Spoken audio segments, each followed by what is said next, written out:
আসসালামু আলাইকুম, welcome back to my channel. আলিশাবির থেকে চ্যানেল থেকে চলে আসলাম একটা রেসিপি নিয়ে। যারা কুরবানির মাংস খেতে খেতে বোর হয়ে গেছে, বিরক্ত হয়ে গেছেন, তাদের জন্য একটা রেসিপি নিয়ে চলে আসলাম। আশা করি রেসিপিটা আপনাদের কাছে ভালো লাগবে। আজকে রেসিপি হচ্ছে বেগুনের আচার।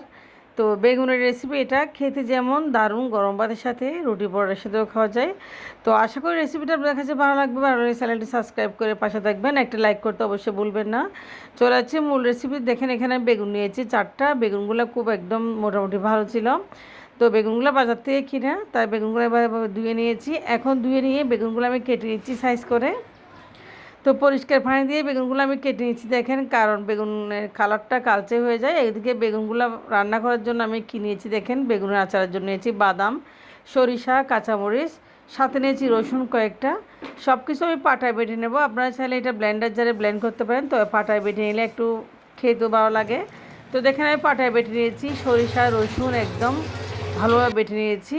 তো এখন বেগুনগুলো একদম পানি ঝরিয়ে নিয়েছি। বেগুনগুলো এখন আমি একটু হলদে দিয়ে একটু লবণ দিয়ে ভালোভাবে মেখে একটু ফ্রাই করে নেব।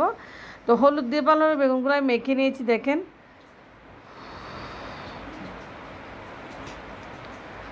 তো এরপরে চলে আসি চুলায় প্যান বসিয়ে দিয়েছি। দেখেন তেল দিয়ে দিয়েছি, রান্নার তেল। এখন আমি বেগুনগুলো ফ্রাই করে নেব খুব সুন্দর করে। তো বেগুনগুলো ফ্রাই হয়ে যাচ্ছে তেলের মধ্যে। দেখেন একটু একটু করে ফ্রাই করে নিচ্ছি। তো ফ্রাই করে নিয়ে বেগুনগুলো আসলে খাওয়ার সময় খুব বেশি ভালো লাগে। দেখেন বেগুনগুলো ফ্রাই হয়ে গেছে। তো আমি বেগুনগুলা প্যান থেকে উঠে নিচ্ছি তেল ঝরিয়ে। দেখেন খুব সুন্দর করে। তো একটু হালকা আছে আমি ফ্রাই করেছি বেগুনগুলো। তো সেম প্যানে আমি দিয়েছি পেঁয়াজ, যেটুকু তেল ছিল ওটুকু তেলে দিয়েছি পেঁয়াজ কুচি 2টা। তো পেঁয়াজগুলো ভালোভাবে একটু তেলের সাথে ভেজে নিচ্ছি। এরপর যেটা আদা বাটা, তো রসুন তো বেটে নিয়েছি সরিষার সাথে। তো আদা বাটা পেঁয়াজ ভালোভাবে দেখতে পাচ্ছেন একটু সুন্দর করে কষিয়ে নিচ্ছি।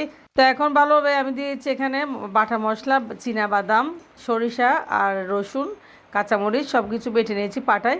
মশলাগুলো দিয়েছি দেখেন। এরপর দিয়েছি হলুদের গুঁড়া, দিয়েছি এখানে আমি মশলার গুঁড়া, আর দিয়েছি আমি সামান্য পরিমাণে জিরার গুঁড়া, আর দিয়েছি এখানে মরিচের গুঁড়া, লাল মরিচের গুঁড়া 1 টেবিল চামচ, দিয়েছি লবণ।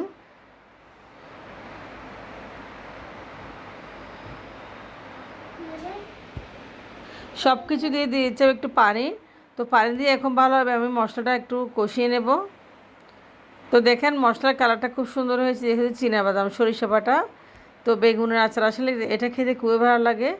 তো যারা মাংস খেতে বিরক্ত হয়ে গেছেন তারা এটা খেতে পারেন। আর দেখেন এখানে দিয়েছি আমি এলাচ, দারচিনির পাউডার, গুঁড়ো পাউডার, একটা ফ্লেভারসের জন্য বা ঘ্রাণের জন্য দিয়েছি। তো এই পর্যায়ে ভালোভাবে মশলাটা আর একটু কষিয়ে নিয়েছি।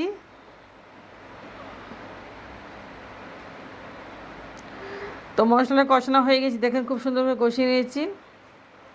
তো এরপর দিয়েছি আমি তেঁতুল, যেহেতু বেগুনের আচার বানাবো তেঁতুল দিয়েছি আমি একটা। তেঁতুল আমি ভালোভাবে ছাড়িয়ে নিয়েছি। তো তেঁতুলটা দিয়ে দিলাম। এখানে আমি তেঁতুলটা কষিয়ে নিয়েছি ভালোভাবে মশলার সাথে। কষানো হয়ে গেছে দেখেন খুব সুন্দর করে একটা কালার চলে আসছে।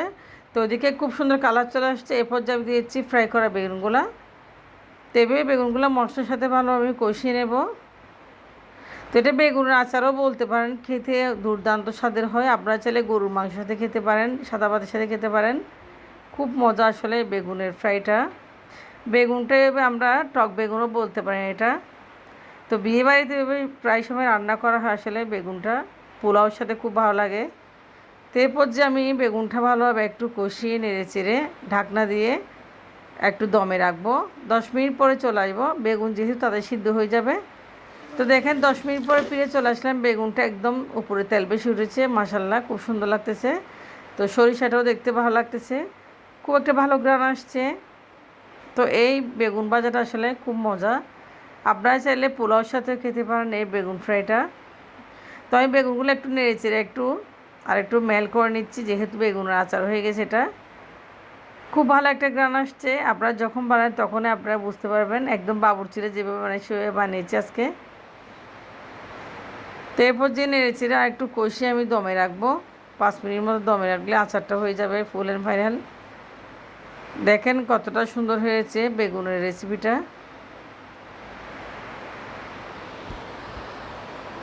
তো এখন হয়ে গেছে, দেখেন খুব সুন্দর কালার এসেছে।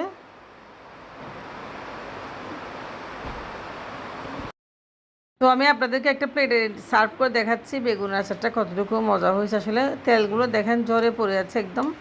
তো এই রেসিপিটা আপনারা চাইলে বানিয়ে একদম যাদের মাংস খেতে ইচ্ছা করতেছেন তারা বানিয়ে ঝটপট খেতে পারেন, গরম ভাতের সাথে খুব অসাধারণ লাগবে। তো আজকের ভিডিও এটি পর্যন্ত, আপনারা অবশ্যই আমার জন্য দোয়া করবেন। আল্লাহ হাফেজ।